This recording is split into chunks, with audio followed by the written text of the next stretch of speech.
I'll say this for him, he's consistent. Well, he's been so consistent all year. Not the taste, consistency. Consistently, yes. Consistency! Thanks, losers.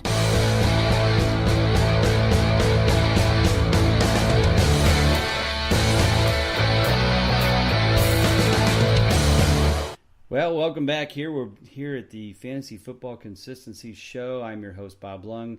As always, with me is my good friend and has kind of a head cold and fighting it off what I had a couple weeks ago, Ron Rigney. Ron, you're back amongst the living. That's good, and glad you're feeling a little better. Yeah, I'm going to do my best to not cough on the mic, and I'm going to try not to mouth breathe on the mic because, as you can tell, there's not a lot of air passing through my nose here. But a little better than yesterday, but I'll it's been quite a day, but I'll spare you the gory details. And, we soldier on, we do what we do. That's right. We are soldiers. Yeah, we get just like our good friend Mr. Winslow. Mr. Winslow, yeah. Yes, sir. What yes, a sir. wonderful POS he was. He's definitely somebody you want to pick for your role model, that's for sure. Yeah, definitely not.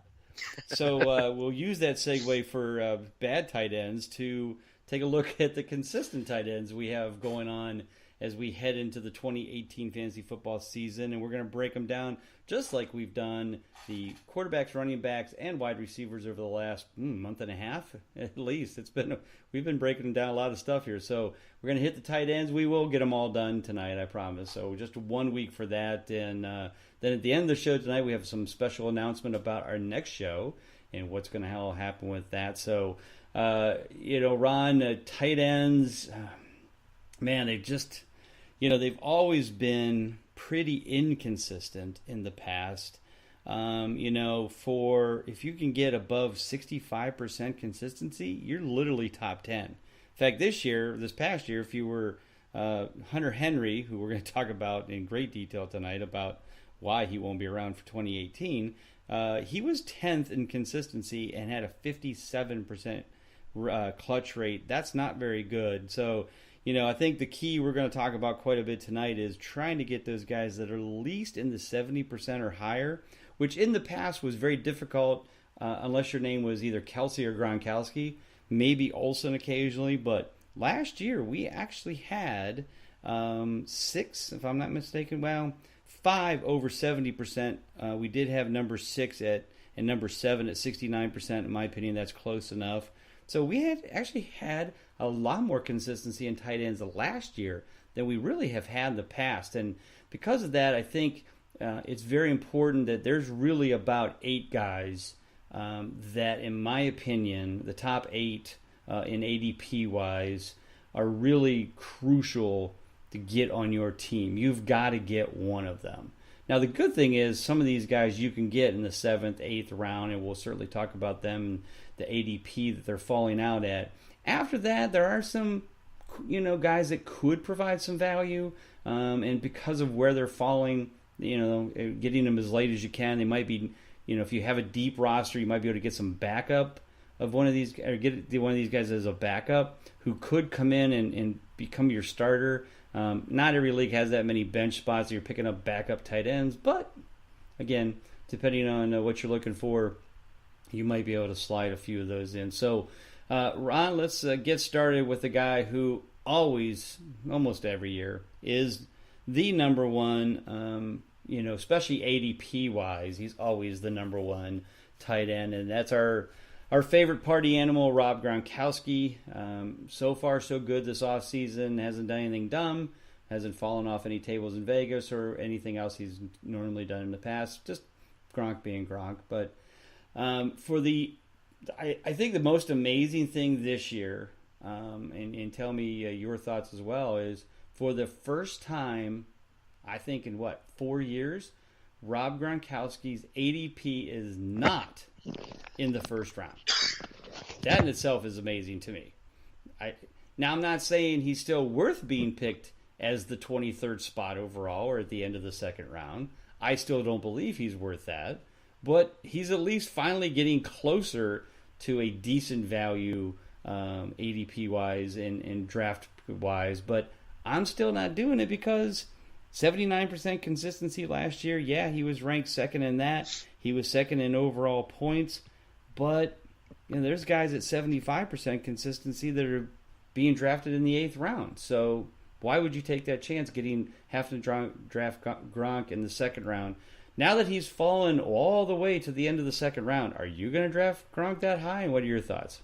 I mean, it's tempting, but it's still something I'm not going to dive in and do because, we'll talk about some of our favorite guys later on. And I compare Rob Gronkowski. See, I used to think that tight end, I used to call it the catcher of fantasy football because it used to be very comparable. And the comparison I make with the two top guys there, Gary Sanchez is your top guy in football or in baseball at catcher.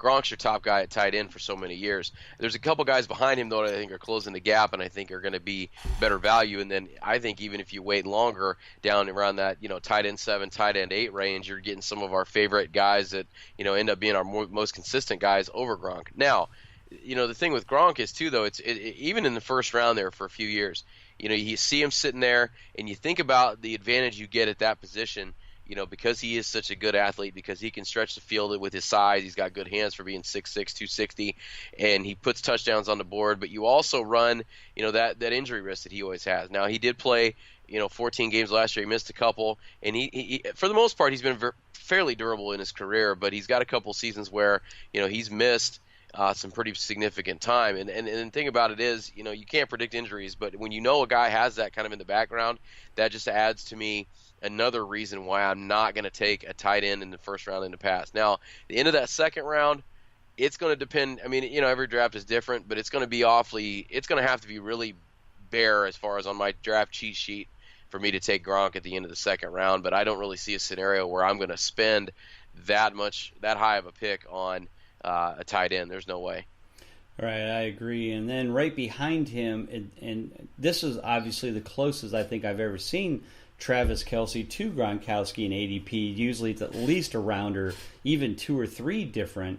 But Kelce now this year only 2 spots after him at number 25 overall. Again, no question, for the first time in quite a while, Kelce was the number 1 fantasy point scorer at tight ends, actually beating Gronk by 9 points, even though he did play one more game, so we'll give him a little bit of credit. Gronk a little bit of credit. But, again, I love Kelce. He's always been one of my favorites, and I loved getting him in the 4th and 5th rounds in the past. But, again, I don't think I can take that chance that I got to take him at the end of the 2nd round or beginning of the 3rd round. I just think it's just way too high. Any difference in opinion of taking Kelce 2 picks later at that spot? Again, knowing what we know about some of the guys a little bit later. I mean, Kelce had the consistency, 80%. He was number 1 overall. He beat out Gronk by a little bit there because he had 12 versus 11 and played one more game. But again, are you going to take that chance? I know I'm not. No, because in that first, I'm not even going to sniff tight end and maybe until, about maybe the 5th, 6th round, because I'm going to load up on running backs and receivers and skill positions. I'd like to have me a quarterback before then too. It's kind of silly to me to take a tight end, before you take your quarterback in most scenarios. Now, if you get a little bit later on though and talk about some of those guys that we mentioned in the quarterback show streaming, it's not that big of a deal. But there's no way I'm going to take. I mean, it's like you said, it's a difference of 2 spots. And so if I'm not going to take Gronk at the 23 ADP, I'm definitely not going to take Kelce at 25. I'm going to cheat a little bit. I won't say his name yet, but I'm not going to take probably the next guy at 32 either. So I'm going to wait a little while. And I mean, it's a difference of about 10 spots right there. And that's fine if everybody wants to, take those guys in those spots. That means that's another receiver, running back, or quarterback I can latch onto while they're chasing tight ends. Because what's probably going to happen is, we always get those runs on certain positions. So somebody's, with these guys all bunched up fairly closely here, somebody's going to take Gronk, and then Kelce's probably going to go a little bit after that, and then, our next guy on the list, and it's just going to kind of trickle down. With those 3 guys are going to go in that little cluster there, and I'm happy with everybody else taking them because I'm going to wait on, some of our guys further on down the list here. Right. And so the next guy, again, only 7 more spots later, or basically a round after Gronkowski, is Zach Ertz. And again, the numbers are there. 3rd in total points, 11 out of 14 clutch games. He did miss a couple games due to injury. Again, right there, he tied Gronk at 79% consistency. It's hard to argue that they're putting up the numbers, but when you see the consistency numbers again of the guys later, mean, I love Ertz. I think he's great, but I just can't. Again, you're still in the third round, and I'm just not going to do that. I mean, I'll take Aaron Rodgers if I'm going to take Zach Ertz in the third round, and I'm not a big fan of taking quarterbacks that early. But if I have a choice between, Rodgers and Ertz, I'm certainly going to take Rodgers and wait for something later. I mean, probably won't do that, but that's certainly where Aaron is going right now. So I have to agree with you. I just don't think Ertz is the guy that I think is worth going that high at this point.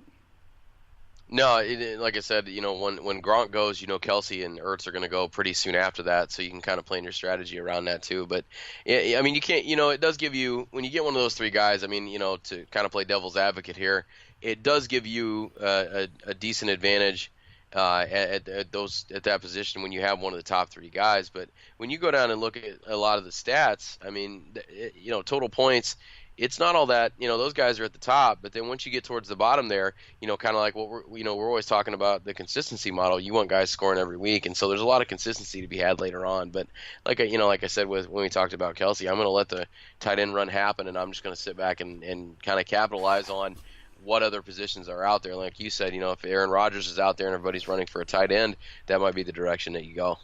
Right. Now, these next two guys are pretty close, and boy, last year, well, first off, let me just say this. Greg Olsen has always been one of my favorite tight ends to draft every year. He's always kind of flown under the radar, always been in that 5th, 6th round. Always could count on his consistency, always could count on him playing basically every game. And then 2017 happened, and wow, what a disaster. I'm really shocked that his ADP is still this high. I guess everybody has great memories about the quote old days for Greg Olsen, but last year he only played in 7 games. He only earned 1 clutch game out of those 7, and I think that's what's most important to me. It's one thing to get injured. I mean, other tight ends have been injured. I mean, Jordan Reed was injured, but still was 3 out of 6. It's only 50%. That's still not bad for tight ends. But when Olsen only had 1 game all year that he was clutch, that kind of scares me a little bit. First off, he's not getting any younger. Those injuries were lingering. I'm kind of worried about, his stamina, his health coming into this year. If I could get him in the 7th, 8th round, okay, now I probably have a little bit more, kind of better warm and fuzzy about drafting him there. But drafting him 4th as the 4th tight end, we're in the pick 52, so we're in basically the 5th round. I think this is a little too high for Greg Olsen based on what happened last year.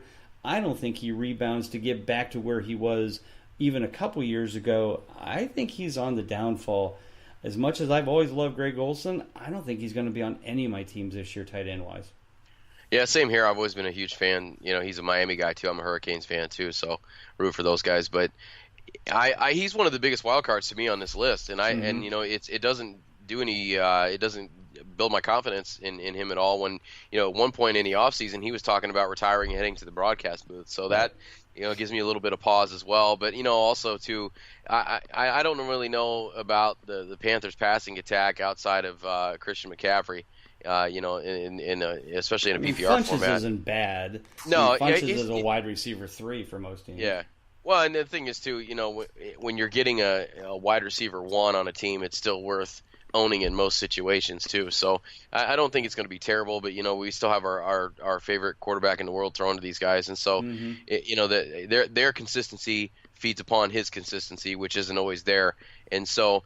I like him a little bit better where we have him on our list down at number 8 as opposed to where his ADP is. But even so, there's a couple guys after him on our list that I would take probably ahead of him and just hope, gamble on the upside a little bit over him. So I probably won't have him anywhere either. But like you said, if it gets to a point where it's kind of far down, about like where we said about tight end 8, maybe off the board 7, I'm comfortable with it. But I'm also going to make sure I draft a guy that I'm really comfortable with as his backup, because who knows what's going to happen.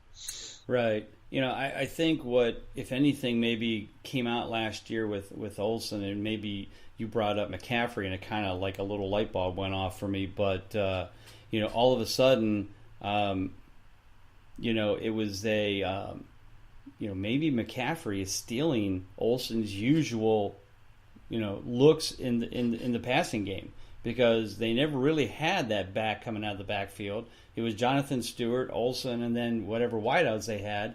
So Olsen was always the underneath guy who was catching those passes as a tight end. Well, with McCaffrey catching those last year as the running back coming out and taking those, don't you feel like that might be part of the problem here, that Olsen is losing out on those looks because McCaffrey is getting them, more than he did in the past? That's part of my thought process too, of where Olsen may lose some consistency because of McCaffrey kind of, being that underneath guy, which they didn't have in the past in Carolina. Definitely, and based upon seeing what he did in his rookie season, I think it's only going to increase from there. I think they're going to try to find ways to get him involved in the offense, and I think he will get a few more carries, but I don't think it's going to be necessarily getting him involved more with handing him the ball. I think it is going to try to get him more involved in the passing game. So that's a good point. It could feed into what Greg Olsen has left over, and there may not be much left on the bone for him after they get it to Funchess and get it to McCaffrey.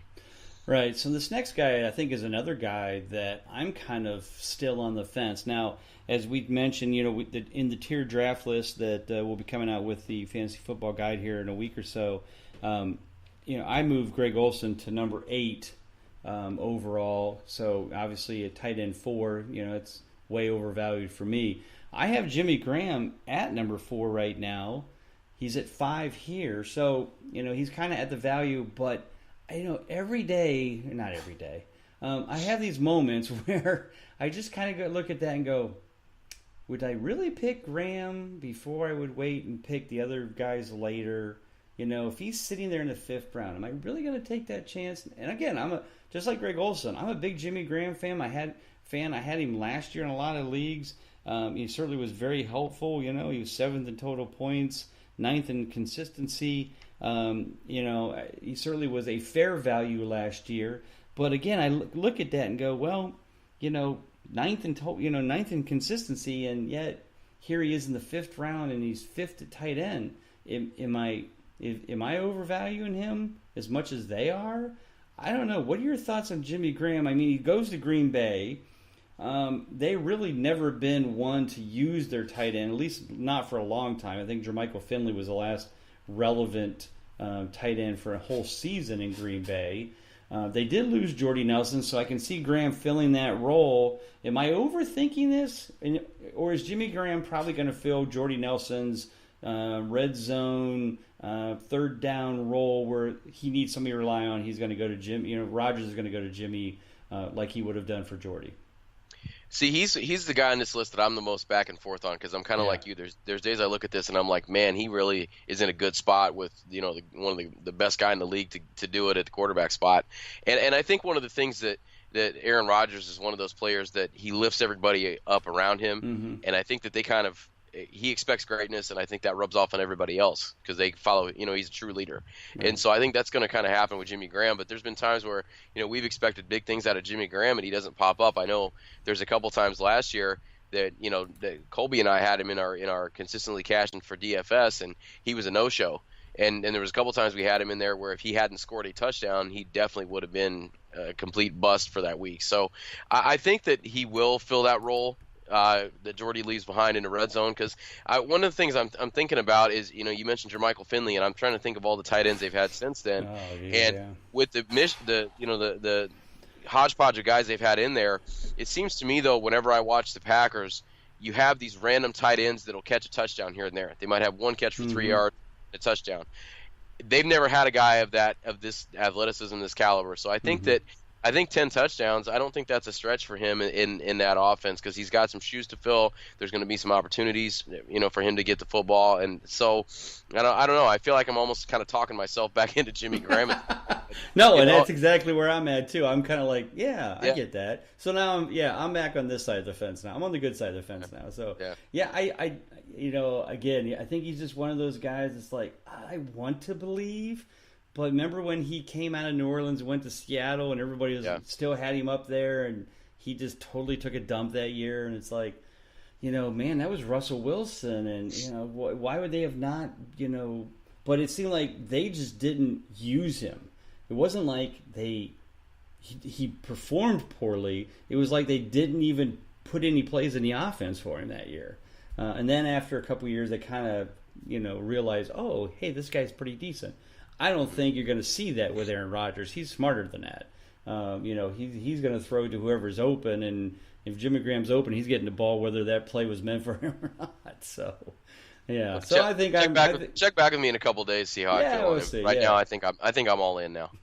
Yeah. So we're all back in with him in the fifth, and I think fifth round's okay. I'd rather get him a little later.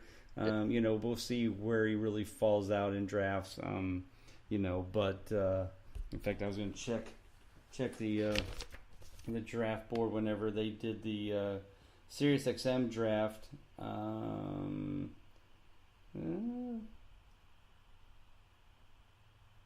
I can't find him. It's like a really light color, so I'm having a hard time picking up all the tight ends. But and this may seems like I remember him being the fourth one off the board. Yeah, there's Gronkowski. Kelsey actually went before Gronkowski. Okay, that's interesting. And there's Ertz. And there's Henry. So Graham didn't go to the 6th round. I'm okay with that. Yeah, that that's would all right. be. I'd feel much better about that. So let's hope that stays in check. But we'll see. All right. So now that we've kind of wavered on Graham for a little bit, let's get to a few of our favorites. So now we're starting to get into the range of 6th round. We're past the 5th round. Now we're getting into the 6th, 7th, and 8th rounds. And these three guys are probably, I know, some of my favorites, and I think yours as well. And first one that we're going to talk about is Evan Ingram. His ADP is tight end 6, but the key is his overall pick is 61. So we're now in the 6th round. I really like Evan Ingram. Last year he was one of the rare rookies, only the second rookie since 2010, who exceeded 60% consistency in his initial season. 6th in total points, 73%, 5th in consistency. I love this kid. I have to believe that he will continue to do well, even with Saquon Barkley there. In fact, I think that'll help some because they'll have a running game. I think his consistency will stay. I think his points will stay. I think, I don't think it'll improve, but I think it'll stay where it is, which to me is good enough. And to get him in the, early 6th round, that's a great value for him. And I like Ingram, if I'm sitting there and he's available. Yeah, you kind of made a part of my argument there for me too. It's one of those things where as I'm looking through targets at tight end here, Evan Ingram had more targets than Jimmy Graham. He actually had 5 more targets than Zach Ertz last year, which I thought was kind of interesting. Now that comes in Ertz playing 14 games and Ingram playing 15, so he had a little bit of an advantage there. And when I look at his numbers, 64 grabs, 722 yards, 6 scores, you hit it right on the head. I think the production is going to be right around there, but I think he might see a few less targets, which to me means he's going to be a second-year player. He's going to be a little more mature. He's going to be a little more familiar with Eli Manning. And I think that, we talked about this before in just about every show where we previewed the Giants offense. I think that they've really done some things that are kind of heading them in the right direction. Obviously, Barkley, you hope to get Beckham back healthy. You added to your offensive line. You got rid of a head case of a head coach. And so I think there's a lot of things that are, looking at Eli Manning as having a decent season. Now, I'm not really looking at drafting him as my quarterback, but I think it benefits everybody else in that offense, because he was kind of the last man standing last year, and I think that's why you saw Ingram have 115 targets. I think that's going to drop considerably, but like I said, I don't think 60 catches, 800 yards, the 6 scores, I think that's about right where I'd put the baseline on Evan Ingram. And anything you get above that is just a bonus, I think. Right. Yeah, no, and like I said, I think that's a good spot for him, and we'll see where he falls out. Next guy on the list, this guy always flies under the radar every year. Delanie Walker for the Titans. He's always around this 7 to 10 spot for tight ends. His overall pick is 78, so now we're looking at 16, 17 picks later after Ingram. And yet Walker last year just quietly 5th in total points, 69%. So he's 6th in consistency. So he's basically one less consistent game than Ingram.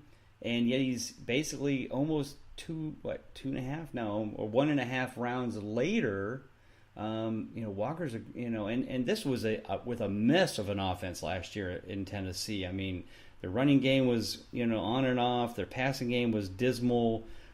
They just had a hot mess going on. Walker is always there every year. He's certainly Mariota's favorite. Even if Corey Davis and Rashad Matthews and everybody gets kind of their act together, I think that just helps Walker not they don't have to defenses won't focus on Walker, and I think that'll allow him to run a little more freely. But Mariota loves him, especially near the red zone.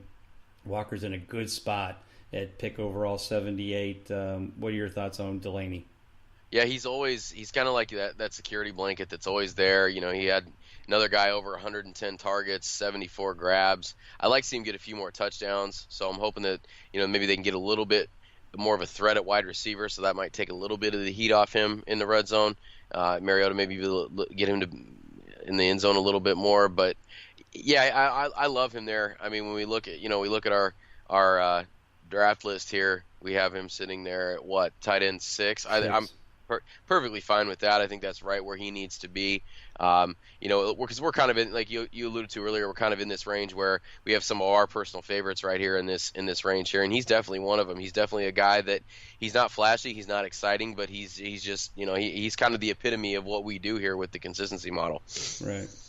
And then my personal favorite, last couple years, and always flies under the radar. This might be the first time I've ever seen his ADP actually in the top 10.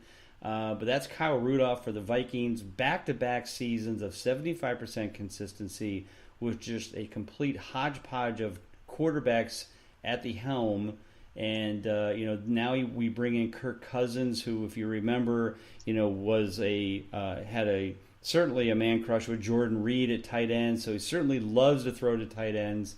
Rudolph back-to-back years of 75%, and yet he's sitting at overall pick of 83. This is a great value for him. I mean, this is the guy, basically, and I think you agree, is the guy that I'm waiting on until the 7th, 8th round, and, wait till I see, Ingram and Walker, go, or, at least one of the two. And if it's 7th, 8th round, Rudolph's going to be on my team. I could see me owning a lot of shares of Kyle Rudolph again this year, just as I've had in the past. Because I think after this, we start getting into a lot of question marks with a lot of the players. This is the last guy. If you don't get him, you're going to be, I think, really struggling to find, a consistent tight end at that point. So what are your thoughts on Mr. Rudolph? I mean, I think it's going to be more of the same, more consistency. They added a solid quarterback that loves his tight. Like you said, he loved his tight end. And Washington, his tight end was just never there in Washington. So, right. He's got a guy that's going to be on the field. And it's one of those things that I have a couple keeper scenarios where Kyle Rudolph's probably going to be one of my 3 or 4 keepers, depending upon what the rest of my team looks like. Just because I know that I'm going to get points every week. We talked about it with Delaney Walker. It's the same thing with Kyle Rudolph. You're going to get the nice point totals every week, especially PPR leagues from these guys kind of here in that middle range. Right. No, I mean, most definitely. And like you said, with Cousins being there, I just think that's going to be just even more of a benefit. And they should have, Dalvin Cook back, so the running game should continue to, keep the defenses honest. And, that's just a very, very good offense, and I expect Rudolph to continue to thrive. So, all right, so like you said, those top 8, I'm pretty good with. I think that one of those 8, maybe not Olsen, but most of that 8, 7 out of the 8 for sure, probably will be on my team. I don't think I will go much past this, but if I do, there's some other guys we're going to talk about. But the guy I know will not be on my team is at ADP tight end number 9, ADP overall 96, and that is Jordan Reed. This guy can't stay healthy to save his life. I want nothing to do with this guy. Is there any reason, unless you're in a league where you get bonus points for tight ends with the last name of Reed, are you drafting Jordan? No, and you got to think too. And I'm not opposed to Alex Smith being their quarterback, but you got to think that's a downgrade from Kirk Cousins. Alex Smith was able to use Travis Kelce quite a bit. So, he's not on the field. I mean, I just alluded to it last time. Kirk Cousins likes to throw to the guy, but you can't throw to a guy that's not there. And so the risk is way too much for me. And kind of like you talked about as well, after Rudolph, if I don't get a tight end by this point, if I miss out on all those guys that we talked about above him, I'm probably going to wait, another, I'd say 4, 5, 6 rounds at least. I'm going to, wait for maybe our tight end 13 here, or maybe go even deeper than that and just take a flyer and draft a couple of guys and see what sticks. But no, I have no interest in him whatsoever. I mean, if he does come through and he's healthy and he's posting touchdowns for whoever drafts him, good for you for taking the risk. You guessed right, but it's not a risk I'm going to take when I've got guys like him, like Rudolph, like Walker, above him, and I've got these next couple guys that we're going to talk about on this list, especially my boy Jack Doyle coming up. So, and I think the other thing is again, pick 96. I mean, you're getting out there. I mean, we're talking about the end of the 8th round, early 9th round. If you could, if you're drafting the day before, like let's say you're drafting on Wednesday night and opening day is Thursday, or Friday before the weekend. If Jordan Reed's healthy and you want to pick Jordan Reed, that's fine. What you should do though is if you draft him again 9th round or 8th round, hopefully he'll play about 3 games, he'll catch about 2 touchdowns, and then you trade his ass so fast to anybody who's stupid enough to take him before he gets hurt, because it's not a when, it's not an if, it's a when. And he's going to get hurt, whether it's a big toe or stub his ego or whatever he does, he's going to get hurt. So no love at all. For him. And I think the other thing too, when you look at drafting a guy like that, it depends upon how big your roster is, because I think if you're in it to win it and you're going to take a flyer on this guy, that's great, good for you. Right. You know, kind of in the back of your head, hey, I got to get a guy a little bit later on that I'm going to have a solid backup here, which. Right. You may not have the roster space to have 2 tight ends, or that takes away from especially if you're in a PPR, takes away from maybe kind of a PPR flex type back that you got to take later on, because you're stuck taking a tight end, at pick 150 or something like that. So you gotta have that insurance policy for him if you do take him. Or if anything, wait to around 15 or 16 and grab Vernon Davis, because he'll probably be starting for them anyway.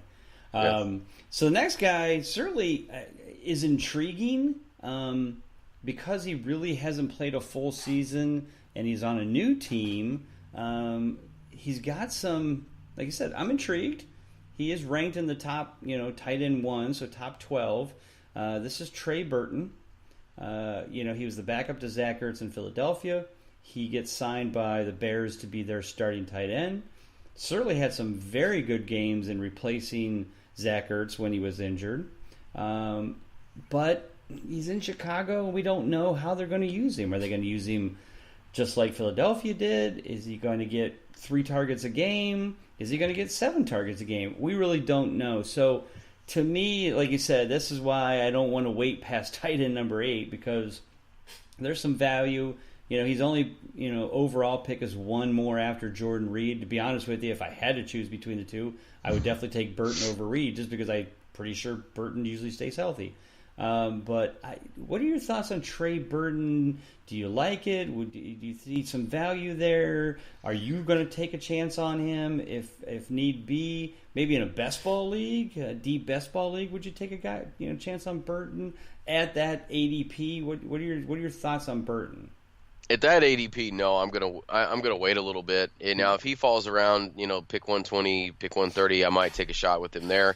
But I don't like to draft. I think the word that you use right there with him is intrigue, and that's to me how I look at the whole Chicago offense. Because you got a 2nd-year quarterback, you got a new crop of wide receivers coming in there. I'm interested to see how Allen Robinson meshes with Trubisky. We talked about Jordan Howard has kind of expressed some displeasure. He thought he was going to be traded at one point, so we'll see how that pans out. I just think there's a lot. I am wanting to see how good this offense can be and just kind of what they are. It's kind of like I am with the Raiders. I want to watch and see the train wreck with the Raiders just to see it. I don't think the Bears are kind of headed that way, though. I think they're headed in the opposite direction. I think they have a chance to be pretty good, and I think he could definitely be part of that. But it's just he's such an unproven commodity that I don't know if I'm really comfortable with him inside the top 100 there. One thing, as I'm looking up his numbers, though, one thing that does stick out that I really like, he did, as we know, he backed up Zach Ertz last season. He held in 23 of 31 targets last year and had 5 scores. Right. And so in limited production or limited amounts of snaps, he had some pretty solid production there. So I think that speaks to what he could be. Good athlete. We saw flashes of that when Ertz was out last year, but I just got to get him a little bit later. But I'm not opposed to taking him maybe a couple rounds later than that ADP if he falls. Right, yeah, like I said, it's going to be interesting. I mean, since they updated this ADP, he's actually moved up 7 spots overall and 1 spot in the tight end, which is kind of surprising. Like I said, I have a feeling people are going to look at the games, like you said, they had last year. In my concern there is, did he have those great games because he was part of a great system that, uses the tight end very freely in Philadelphia because of Zach Ertz and because he did make the catches? And he certainly was a solid guy, tight end wise and pass catching wise. Like you said, that's an impressive catch rate. Will the Bears be smart enough to use him effectively like that? We hope so. But like I said, we saw Jimmy Graham go to Seattle and get basically misused. So, like I said, I'm intrigued, but I'm not sure I'm ready to go that quick. So, but the next guy, 25, basically, 25 picks later. So, little over 2 more rounds later is your personal favorite. And last year's number 4 in total points, number 8 in consistency at 67%. The man, the legend, Jack Doyle for the Colts. Ron, I know you have posters on the wall, probably above your bed, of this guy. Do you feel that Jack Doyle is overvalued, or I should say undervalued this year because he should be top 10 based on those numbers last year? Or do you think that he's a good spot based on where you think he'll actually production will be? Well, in addition to that, I have him in my wallet after my kids as well. Oh, when that's I show good. pictures Yeah, of my that's kids. So always yeah, nice too, right, sure. yeah. So he's in there. I think he's okay where he's at. I mean, he could kind of creep into that top 10 again, but he had the 108 targets last year, just kind of out of necessity, and I think it's going to be more of the same. No matter who is in at quarterback, no matter if it's Andrew Luck, Jacoby Brissett, maybe they'll bring Jeff George out of retirement. I don't know what they're going to do, but I'm comfortable with him where he is now. Obviously, I like him a lot more in a PPR, because he did post 80 catches and he did have 4 touchdowns. But I'm okay with him where he's at right here. But I'm obviously kind of a homer as well. But I mean, he's not. He's kind of in that same vein as Delaney Walker. I mean, he doesn't do anything flashy, but he just catches what's thrown at him, and he moves the chains a little bit, and he's just a solid tight end. So here's a question for you: if Luck doesn't play this year and Jacoby Brissett is the full-time quarterback again, would you feel that Jack Doyle's value should go up because we assume he'll pretty much see the same number of targets, be the same security blanket for Brissett? Kind of like he was last year, versus if Luck is there and has the ability to spread the ball, likes to throw more downfield to folks like Hilton, etc. That's the one thing I'm kind of sitting here, and I have Doyle as my 9th quarterback or tight end overall. They have him 11th, so I have him a little bit higher. I'm giving him a little love because I feel like, at least from what we know now, Luck probably isn't going to be back, or if he is back, it's going to be later in the year. And, so my thought is that he continues to be Brissett's favorite and sees, just as many targets, just as many catches, and will, earn that same consistency. And at pick 122, how do you go wrong? Well, I think that he might get a little bit of a bump catch wise and target wise with Brissett. But when you look at the depth chart for the Colts at wide receiver, I don't think it matters who's back there. He's going to have to be a big part of that offense because they didn't do a whole hell of a lot at wide receiver. I mean, you got T.Y. Hilton, you got Chester Rogers are the only 2 that came back from the roster last year. Right, yeah. Right, yeah, Moncrief's in Jacksonville. He's the one there, which I'm not all that concerned about that. I mean, he was okay, but he never kind of lived up to the hype that they wanted him to. you got a couple rookies there, and then there's not much else after that. They signed Ryan Grant, was kind of the big free agent signing at wide receiver, and so That's huge. I don't. Right. So I don't think it's really going to matter. I mean, I think he's still going to have to be a big part of the offense to move the chains because they got to figure out what they have a running back, and they got to figure out whatever else they have at wide receiver behind T.Y. Hilton. Yeah, like I said, I mean, right now, I'm kind of doing the Jimmy Graham thing here. I'm kind of looking at it going, I'm kind of talking myself into going, pick 122. Damn, that's some really good value. So I may have a tight end number 9 now that I might say, well, if I miss out on those 8, I might be okay with Jack Doyle in round 1, around the 10th round. So I have to wait to see how that falls out, see where he continues to go. Again, I think things may change if Luck looks like he's coming back. They could move Doyle up, which I don't think would make as much sense because I don't think Doyle will see the number of targets with Luck there. But like you said, with the pathetic wide receiver core that they have, he certainly might see the ball a lot more than we think. So Doyle might have a little more value than I may have given him credit for, especially at that ADP. So we're at our tight end number 12. So this is our basically, ADP top, wider tight end 1. This guy is the Jordan Reed of the AFC, and that is Tyler Eifert. This guy, I'd have to look it up. Maybe you can look it up while I'm talking, of who has played more games in the last 2 or 3 years, Reed or Eifert. I have to believe it's probably still Reed, but I don't think it's by much. But Eifert just can't stay healthy, and yet every year somebody puts this kid in the top 12 because, he's so great when he plays, which he can be. He certainly has that ability, but I have no love for this kid. Any more or less than I do for Jordan Reed.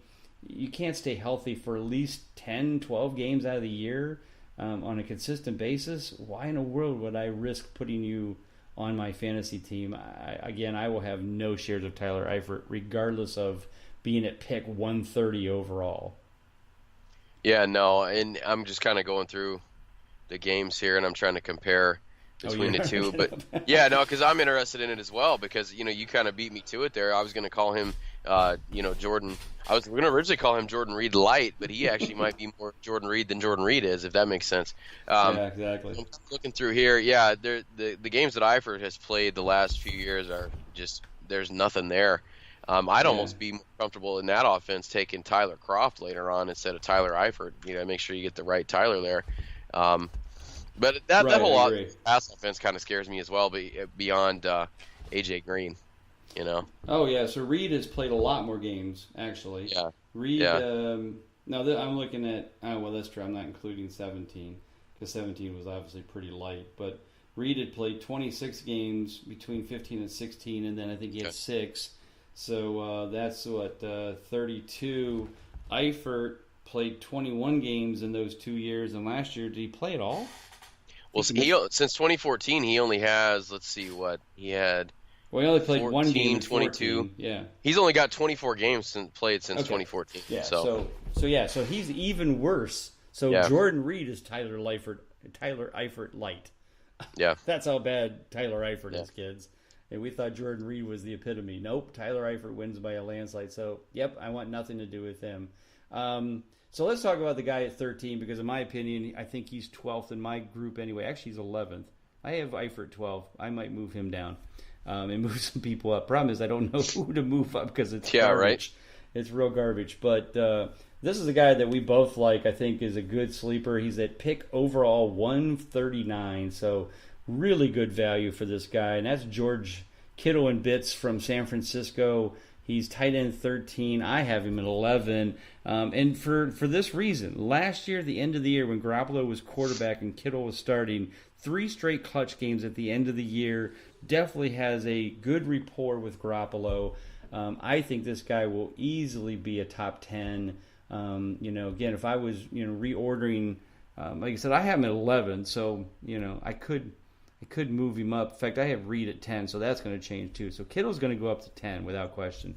I'm marking this up as we speak. Kittle's going to 10, Reed's moving down, and Eifert's moving down. I just don't know who I'm going to move in. It might be Njoku. But like I said, I like this guy a lot. I think this this kid can do really well with Jimmy Grapes at quarterback, and I know you're a fan of him as well, and probably be on some of your teams if maybe as a starter, if not at least as a backup, and he might become your starter down the road. For sure, I wouldn't have a problem with him being my starter at all. And you said you're moving him up. As I look at the ADP here that we're using, I would be happy with him over Eifert. Obviously, love my boy Jack Doyle, but I wouldn't be opposed to taking George Kittle over him just because I know the quarterback situation is solidified and he's got somebody solid throwing it to him. Yeah, I'd take him above Reed. I'd take him above Burton. So yeah, I'd move him up quite a few spots as well. But I think he's a great option as far as upside. Right, that's for sure. So we got about 15 minutes left, but we won't be able to go through all of the remaining tight ends. But why don't we'll kind of go back and forth here with maybe some of your later value sleepers that you think that if you had enough room for a backup tight end, or you're in a best ball league, of some guys that you think might have some good value based on their ADP. Obviously, going to be very deep in drafts. But some guys you think that might fill in and be a good backup for you.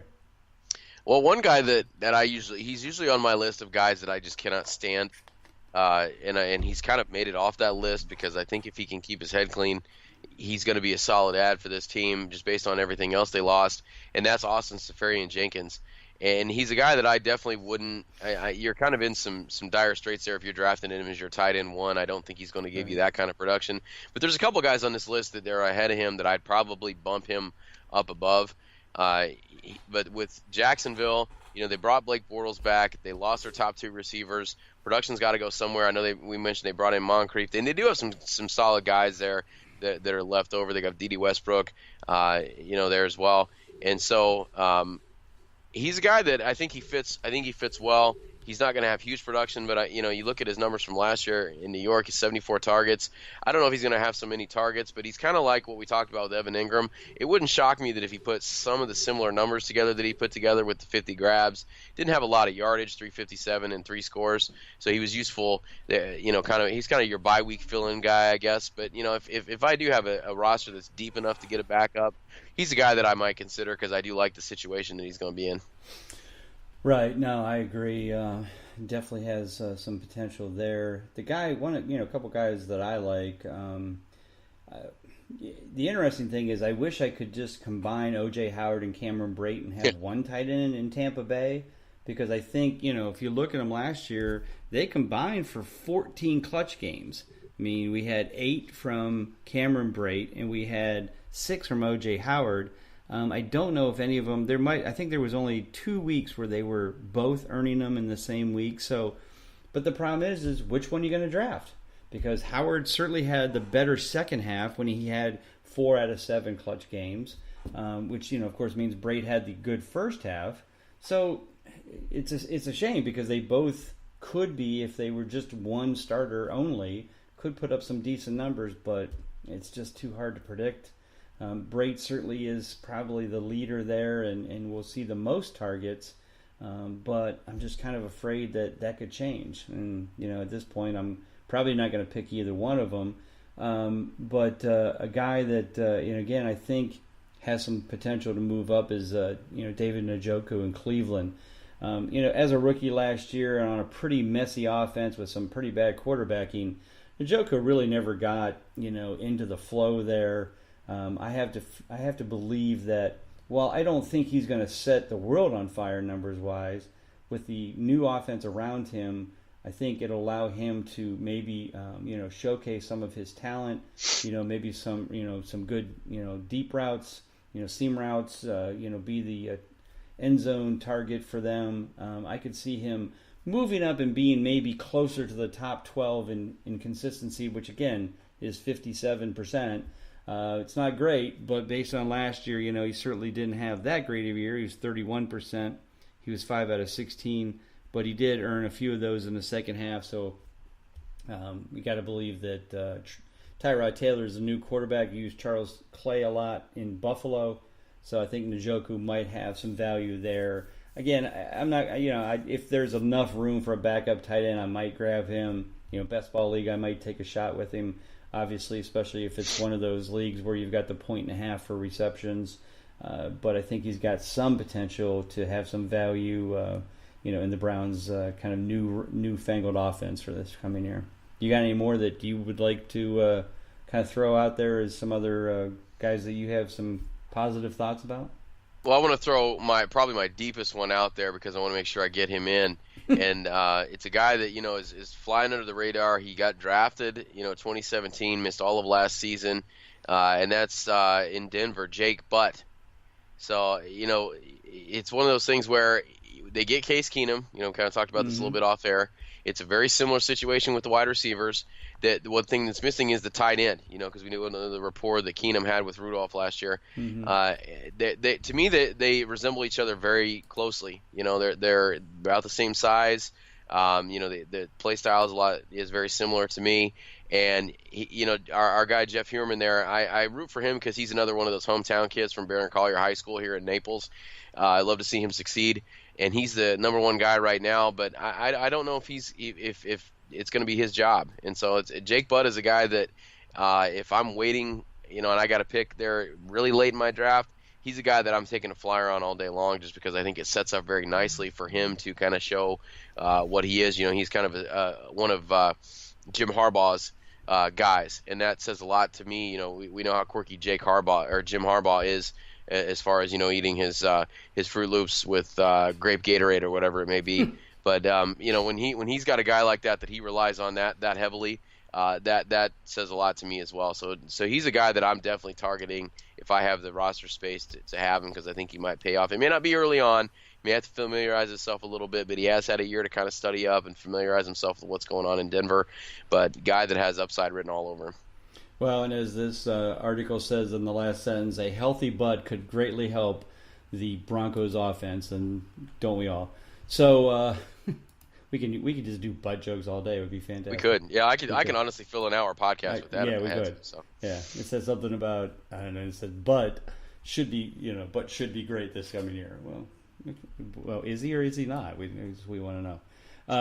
Like I mentioned before, Vernon Davis, had a really nice year last year. He was, he actually was 12th in consistency, 56%, played all 16 games. If Jordan Reed isn't there, this guy, flying way under the radar, they have him at tight end 31. But if he gets the starting role again because of Jordan Reed, which is probably going to happen, Davis certainly could fill some great value there. So if you do take a chance on Jordan Reed, please make sure you get Vernon Davis as your backup at least. Some other guys are out there. Steven Anderson for Houston. He had a couple game stretch there where he looked like he might be doing, might be of some value. Certainly we'll keep an eye on him.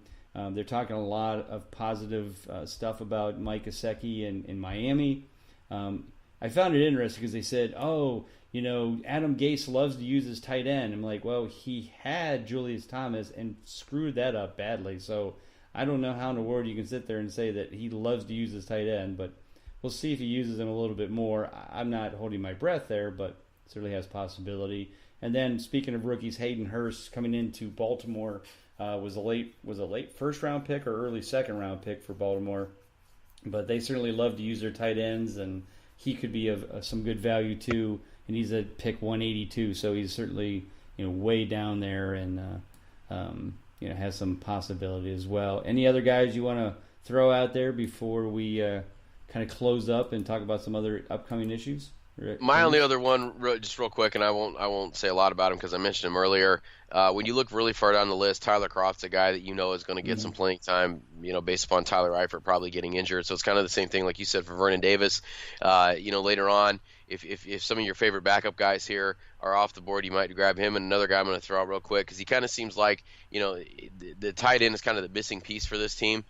Gerald Everett's another guy that I might look at later on and for the Rams. When they look at their offense and all the weapons that they haven't had a guy kind of step up and solidify that tight end spot. Good athlete.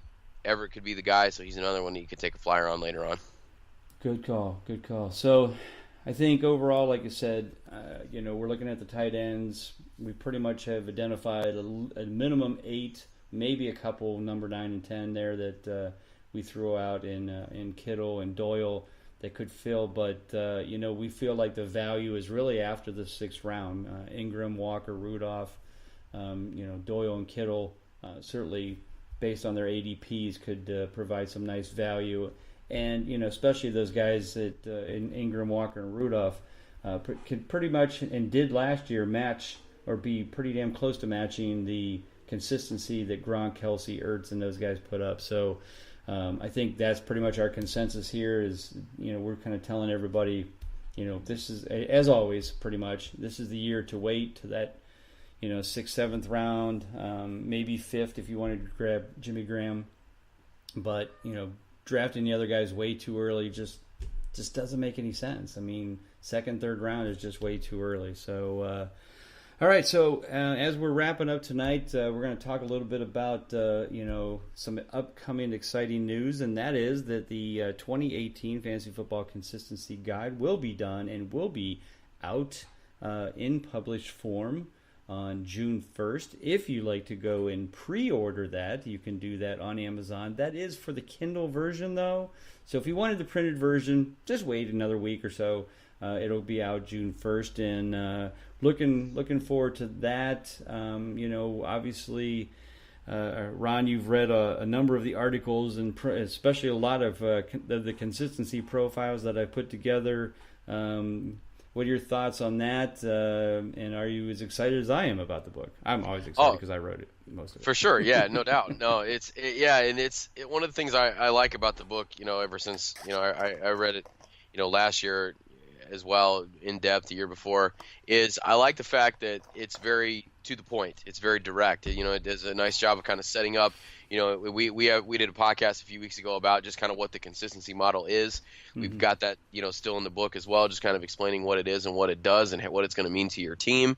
And the profiles I like as well. One of the things I like that it breaks down the defenses that the guys are facing, and I like the thing that you do with the 3 different levels of defense. The historical consistency, yeah. That's something that I look at a lot, and I use that a lot. When I'm making my cheat sheet for my draft, is I like to see how they stacked up against different a bad defense, a medium defense, and a good defense, and I kind of see what the schedule has for those guys as well. So I like that, and like you just alluded to as well, I like the historical consistency, looking at it from that 3-year standpoint, because when you're looking at your cheat sheet as well, you want those guys. Yeah, you might. You want to find those guys that are consistent from week to week, but also from year to year. And so when you look at those 3 years put together and you have them in the chart there, you can tell, okay, this guy's been consistent, for the last 3 seasons. So you got another guy, he was consistent a couple of years ago, has had a couple seasons in there sandwiched, kind of in between that haven't been as consistent. So that might give you a little pause a little bit. So those are the things that I use it for the most part. But it's, like I said, it's straightforward. It's to the point. It breaks down, tons of guys at every spot. And it talks a lot about, exactly why we like them, why you don't like them, and why they're not consistent. Yeah, no, I appreciate that. And, another thing that I always put in the profiles too, and a lot of people like, is kind of seeing that game-by-game trend for their consistency last year. And that's certainly one of the very important things that I look at when I'm looking at their value, as compared to their ADP coming into this year. And be able to identify those guys who might have had a nice second half, but when you look at their year as a whole, it kind of looks boring. Maybe they're 50% consistent because they're 8 out of 16, but yet they earned 7 out of those 8 over the last 8 games of the season. So, all of a sudden, I'm trying to highlight to folks, and like you said, I'm usually pretty blunt. Draft this guy. This guy's way undervalued. Make sure you get him. He's going in the 6th, 7th round, and he's going to give you wide receiver 2 value. Where you can get him as a wide receiver 4 or whatever the case may be. So, that's, again, part of the thing in that is that there's certainly a blurb about the player, but, there's always a little box called the tier draft list box, and it's pretty much saying here's where we have them ranked in the tier draft list, and here's what their ADP is, and based on that, they're either undervalued, overvalued. There's other ones like handcuff value and undraftable is one of my favorite. It's easy to write. Undraftable. don't draft him. But it's really highlighting, and the other thing, and I know you know this, and for those of you who have never bought the book in the past, if you, regardless of where you buy it, you will have, you'll be able to get access to the updates online on BigGuyFantasySports.com. So if you buy it on Amazon, just show me you bought it on Amazon, and I'll give you free access to the book. And so we update it all summer long, or injuries, or just movements in the team, or their depth charts, and basically the tier draft list is also there, which you can use for your draft. But we update those all the way up to all the way through the summer, August, and through draft time, so that you have the most current information you can have, basically. And so you pretty much, whether you're buying the book June 1st, you're going to still have updates, and you're going to have a live book all year round, or all summer long, leading up to your draft. And that's what I feel is the most important part of this, is that you're not just buying a summer magazine that is pretty much out of date by the time you get to August 1st. So that's always been a big important part as well. For sure. All right. Yep. So that's it for our tight ends this week. Ron, thank you so much for your time as always, and your breakdown and analysis of that. And so the next second big announcement is our next show. We're not going to do one this weekend. So in honor of Memorial Day, and we're going to take this weekend off and spend time with our families. And so our next show will be on June 3rd, and we will have that hopefully live not live that night, but we'll have that up that night, or definitely on the next day. But that show is going to be a big kind of kickoff to this year's book. Ron will be here. We're going to hopefully get our good friend Colby Conway from Fantasy Alarm, and hoping to also bring on Josh Brickner, who is writing all of the Standard League articles for the guide this year. And we'll be talking about all the different things in the guide. It'll be everybody's kind of first time to read it all the way through. And we'll also be talking about DFS stuff, and how Ron and Colby have utilized consistency to cash in the cash games during the DFS season for football. So we'll talk about that as well. So Ron, thanks again for being here. Why don't you tell everybody where they can find you during the week? You can find me at the Real Ma Day on Twitter. You can find me over at Fantastics doing some baseball stuff, and you can find me on the Nasty Cast Fantasy Baseball Podcast, and on Fantrax Dynasty Baseball over at the Fantrax Podcast Network, and of course at Big Guy Fantasy Sports, doing various amazing things over there with the guys there as well. All right, thanks for that. And of course, everybody, you can find me at Big Guy Fantasy Sports. Again, the big week coming up here as we head into the opening day for the Fantasy Football Consistency Guide of 2018. So we'll see some new articles probably being posted. You'll see, like I said, the pre-sale banners up there. You can buy it pre-sale also on the website, and then once it's live, we will email it to you. And I'm thinking about emailing it maybe a day or two early to those folks as well. So if you pre-buy it, we'll maybe email it to you the day before June 1st, so that you can read it before anybody else as well. So follow me on Twitter at Bob_Lung. And so thanks again. Thanks for everybody for listening. And we will be back June 3rd for the kickoff for the Fantasy Football Consistency Guide magazine. So for Ron, this is Bob Lung from Big Guy Fantasy Sports. Thanks for listening to the Fantasy Football Consistency Show. And we will be back again next week.